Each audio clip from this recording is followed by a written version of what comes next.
Demon. Far out. And here's that first Demon I saw back in October, the same red car. Monster looking thing in person. Huge wheels and tyres as you'd expect. Got the wheel arch flares to try and hold everything in. It takes up every millimetre of those flares. Monster rubber. Huge Brembo discs exposed there with the red calipers. Demon graphics.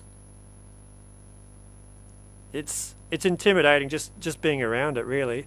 And we're talking 840 horsepower in-race tune here. The specs I'm sure you're all probably aware of. That supercharger under the bonnet there is up from the Hellcats. It's now 2.7 litres displacement on the Demon on top of a 6.2 litre V8.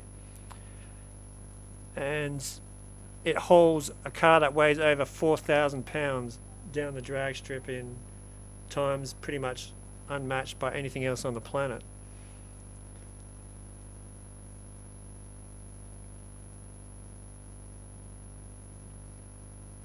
And here we have one for sale in perhaps one of my favourite colour schemes of white trimmed with black. These things go on sale in Australia for $350,000 or about $345 depending on who you speak to. That's on-road costs and right-hand drive conversion steering costs.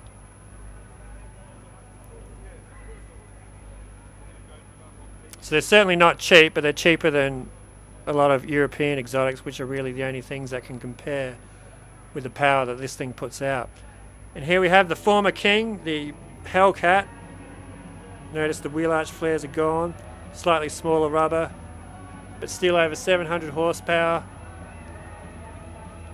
2.4 litre supercharger, but it still looks the business here in its limelight colour, made famous in the 1970s,